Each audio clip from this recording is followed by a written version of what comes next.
Buenos días, queridos amigos y colegas. La Universidad La Sabana y los organizadores de este congreso me hacen un honor muy grande invitándome a aparecer entre ustedes en este Colombia que tanto me habría gustado descubrir. Estuve esperando que me interrogaran sobre mis proyectos de investigación personal para mis próximos 30 años antes de retirarme. Pero mis amigos Bruno D'Amore y Marta Fandiño insistieron preguntando sobre los orígenes y el contenido de mis primeros trabajos. Y yo no puedo negarles nada a ellos. Como primera respuesta, ya coloqué a disposición de ustedes mi primer libro y un comentario en mi sitio y otro texto en el volumen de las actas de este congreso. Y pedí a Marie-Hélène Salin de ayudarme a responder sus preguntas. Ella participó a la aventura del COREM, Centro de Observación y de Investigaciones sobre la Enseñanza de Matemática, después de su creación en 1973. Pero todo lo que de que voy a hablar ahora sucedió 10 años después del inicio del periodo que trataré de evocar hoy. Sucesivamente, ella me acompañó y al fin me sucedió en la dirección del mismo COREM. Buenos días.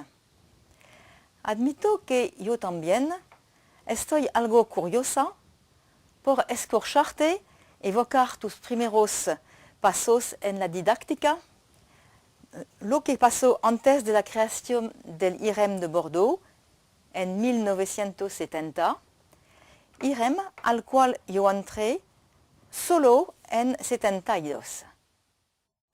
Seguro, antes de esta fecha, yo no hice nada que valga la pena mencionar en un currículo universitario. Pero ustedes encontrarán los detalles en mi sitio a la espera que un día aparezca la versión española de mis trabajos. Una primera indicación extraña, en 1952, mi profesor de matemáticas superiores se asombraba de mi renuncia, en su opinión sin justificación, pues él encontraba mis resultados prometedores. Con grande sorpresa me escuché a mí mismo responderle: yo me intereso por la forma en la cual los niños comprenden las matemáticas. Entonces, respondió él, usted tiene que estudiar psicología. No, no es eso.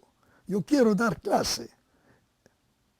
Y en realidad no lo dijo, casarme. Y después, 63 años, aún hoy continúo en la búsqueda de comprender y de precisar lo que quise decirle ese día. Entonces, ¿iniciaste dando clase en primaria? De 1953 a 1956 fui profesor de primaria en una clase única. Después, junto a mi esposa, Nadine, en una escuela con 2 clases, donde empecé a aprender mi trabajo. De 1956 a 1959, servicio militar, 27 meses.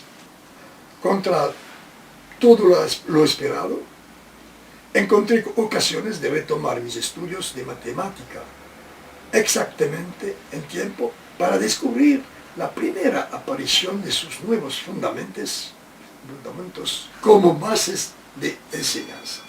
en la Sorbona.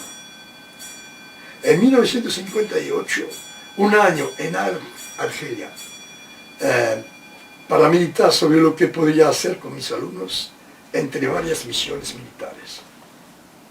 En 1959, retomo mi puesto de profesor rural, sensible a todos los vientos de las reformas de la pedagogía de la época, y nuevo partidario de una reforma radical de la enseñanza de la matemática. Inició en ese tiempo algunos intentos de investigación didáctica, lecciones sin palabras, con mis alumnos de 10 a 14 años. ¿Cuándo y cómo entraste en contacto con los reformadores de la enseñanza de la matemática? Es en ese momento, en los años 1960 y 61, que se produce para mí un evento de extraordinaria importancia. Me llegó un libro de Lucien Félix, dedicado a la escuela primaria. Yo le escribo proponiéndole una parte de mis ideas. Ella me pide de enviarle mis reflexiones y mis notas, cosa que hago. Como respuesta, ella me invita a conocerla, participando al encuentro de la CIAEM, la Comisión Internacional de Amelioración y de Estudios de la Enseñanza de Matemática, en La Châtelleraie, en Suiza. Este grupo, en ese momento, le conformaban solo 39 estudiosos, una pléyade de seguidores de Caleb Gattegnoux y de Gustave Choquet. La discusión versaba sobre temas difíciles, con una dinámica muy particular. Cada uno de los participantes, por turnos, debía hacer un aporte que permitiría hacer progresar la reflexión de los otros. Y eso solo utilizando pocas frases cortas. Veo desde acá que ciertos de ustedes se están sonriendo. Terrible. Si alguien antes de usted decía lo que usted estaba listo para decir, necesitaba o ir más lejos o encontrar una nueva nota útil al debate. En este contexto, ¿cuál era mi legitimidad? Yo era el solo maestro de primaria presente. De otra parte, yo aprendía a grandes pasos. ¿Quién te empujó a hacer tu primera publicación?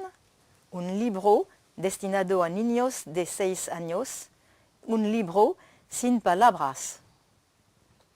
Lucien Félix me ayudó mucho y se convirtió en parte de mi familia. Entre nosotros se discutía de la oportunidad de introducir la reforma del preescolar.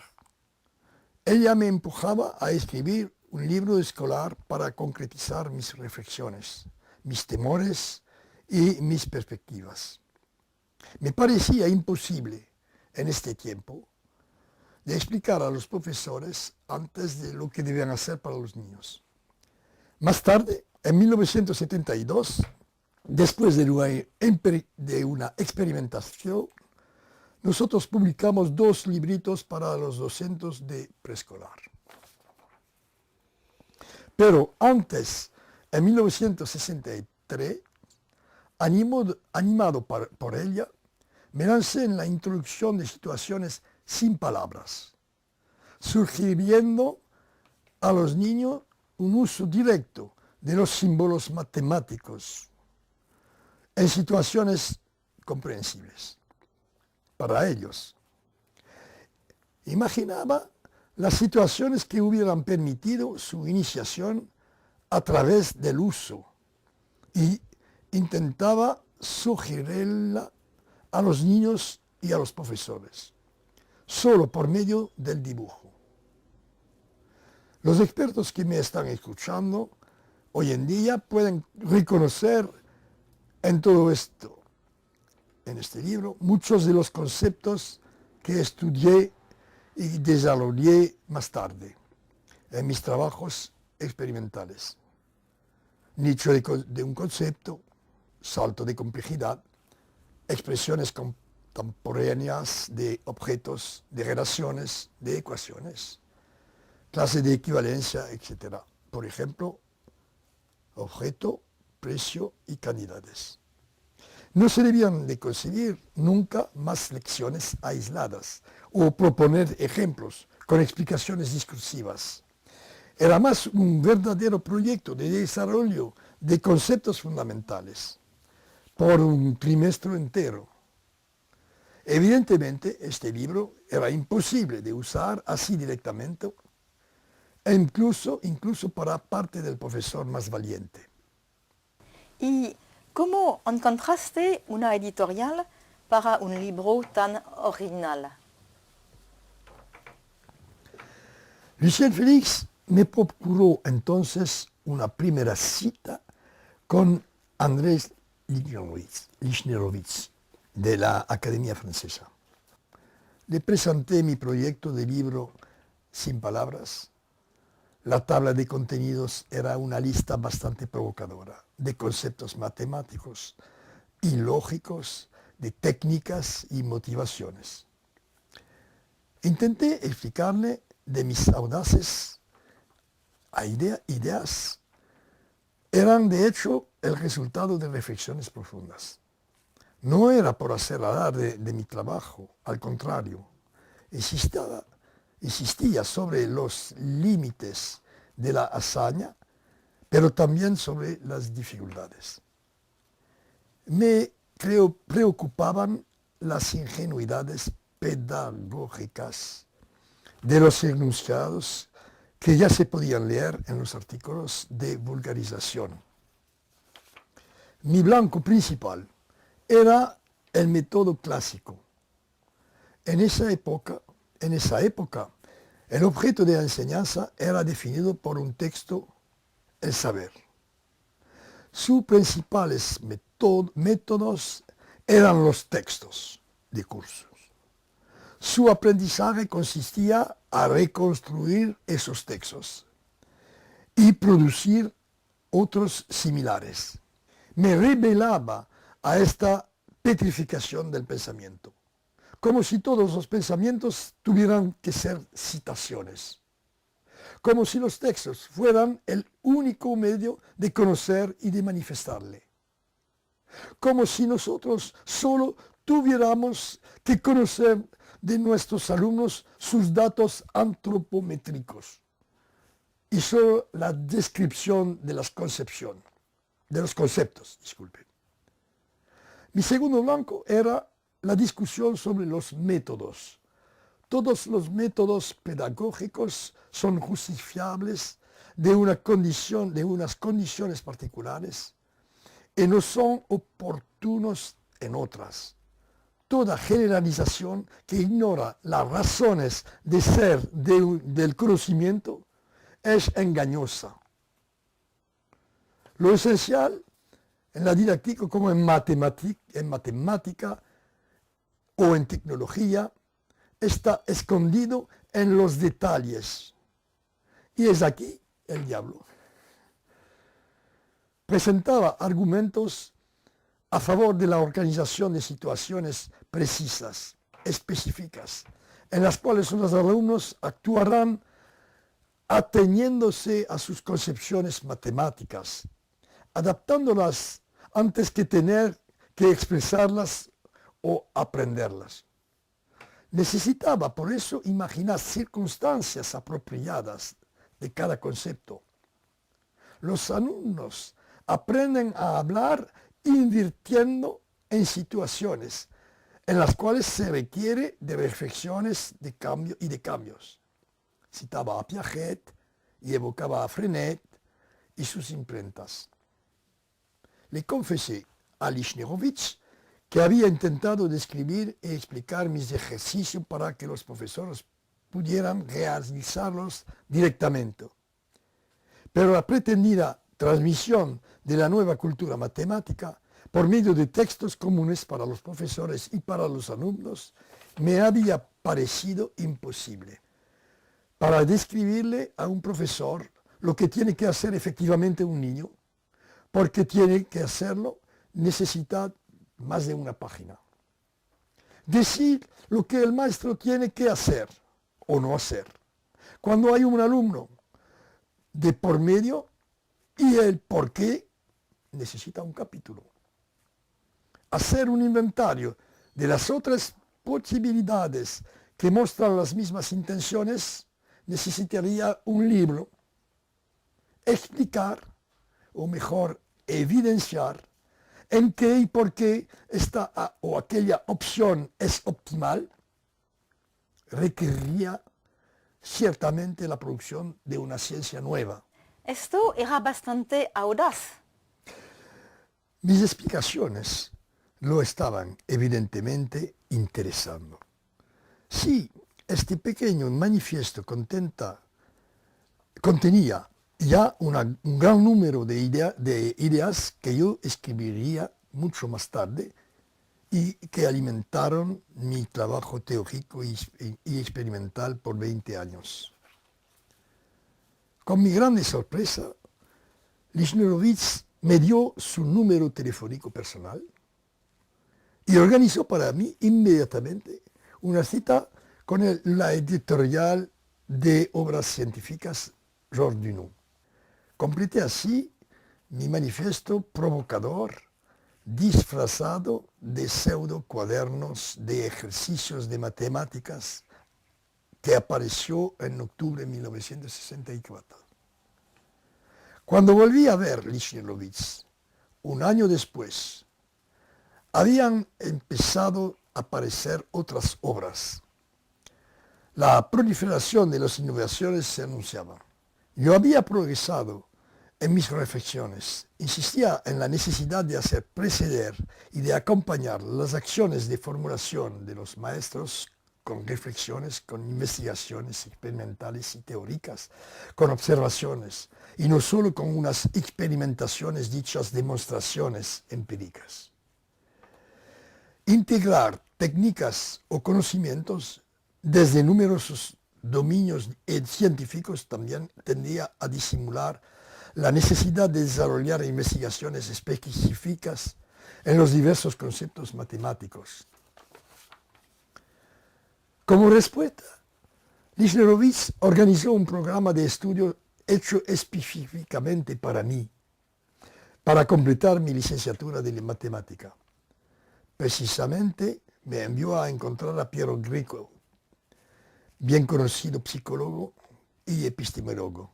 Por 6 años completé mi formación en matemática, con estudios de ciencias de la educación, de semiología del cine, como instrumento para analizar las observaciones, de sociología, de estadística, parte de forma institucional y partes con autodidacta.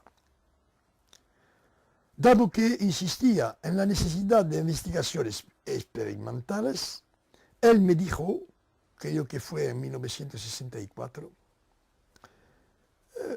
usted podría estudiar las condiciones límites de una experiencia en pedagogía de la matemática. Quiero decir, condiciones límites al sentido matemático, evidentemente. Y entonces, es a Lichnerowitz que tú debes al mismo tiempo tu formación pluridisciplinaria y el tema de tu tesis, que es, esta misma, el origen del Corem. Sí, empecé a considerar este tema como si fuera un estudio de ingeniería. Decidí hacer un modelo y de hacerlo funcionar con la ayuda de los profesores de la matemática de las escuelas normales de la región. Y bajo la enseña del Centro Regional de Documentación Pedagógica, yo pude crear un grupo de trabajo que se llamó CREM, Centro de Investigación sobre la Enseñanza de la Matemática. En 1968 concluí lo que respondía a la pregunta de Lichnerowitz. Lo esencial era, en primer lugar, el proyecto profundamente elaborado de una entera escuela primaria e infantil asociada a un laboratorio donde investigadores y profesores pudieran colaborar en la enseñanza y en la investigación, siguiendo reglas deontológicas diversas y rigurosas, en oposición a las prácticas de investigación empírica de la época. En segundo lugar, un programa de estudio de las condiciones más apropiadas a cada concepto fundado sobre un análisis sistemático y experimental de las situaciones y de sus propiedades. El Departamento de Matemática de la Universidad de Bordeaux me reclutó como profesor asistente en 1970. Yo tenía que asegurar allí un medio tiempo de matemática y otro medio tiempo en el Instituto de Investigación sobre la Enseñanza de la Matemática, creado al mismo tiempo. El resto del tiempo lo dedicaba al Centro de Observación y de Investigación sobre la Enseñanza de la Matemática, COREM, que nació en 1973. Como te rememoras, había un edificio nuevo, una escuela nueva, con 10 cursos de primaria y 3 de preescolar, 19 maestros de primaria, un grupo técnico de asistencia, matemática, pedagogía, psicología, informática, etc. Un programa de investigación y investigadores. No había referencia de ninguna doctrina pedagógica, ni didáctica. Se hacían solo observaciones antropológicas cerradas o experiencias estrictamente delimitadas sobre conceptos y cuestiones fundamentales de didáctica de la matemática. Excepto los informes científicos y los académicos, no estaba autorizada ninguna difusión directa de documentos o de resultados, ni para el público, ni para los medios, ni para la comunidad de profesores. Ninguna exigencia gratuita, ninguna ambición de orden comercial o de otro tipo. Solo una deontología rigurosa y con argumentos sólidos al mismo tiempo para satisfacer la administración y obtener de ella condiciones muy bien calibradas y argumentadas. El contrato, iniciado en 1972, fue confirmado cada 5 años por 27 años. Cuando al final ningún proyecto de investigación suficientemente significativo justició más la actividad del COREM, el centro se cerró irreversiblemente en 5 años, sin problemas, como estaba en el proyecto inicial. ¿Se puede decir que Lichnerowitz haya sido tu mentor? Indubitablemente no. Este papel ha sido más bien el de Lucien Félix. Durante mi labor profesional recibí la ayuda espontánea de un gran número de personas de toda condición, con talentos y responsabilidades diferentes, que se unieron en mí para cumplir tareas muy nobles y excitantes, mucho más allá de mi condición oficial. Llegó el momento de despedirnos. A todos ustedes, muchas gracias y salutaciones. Le deseamos un buen trabajo y un gran éxito con el importante y original tema de este congreso.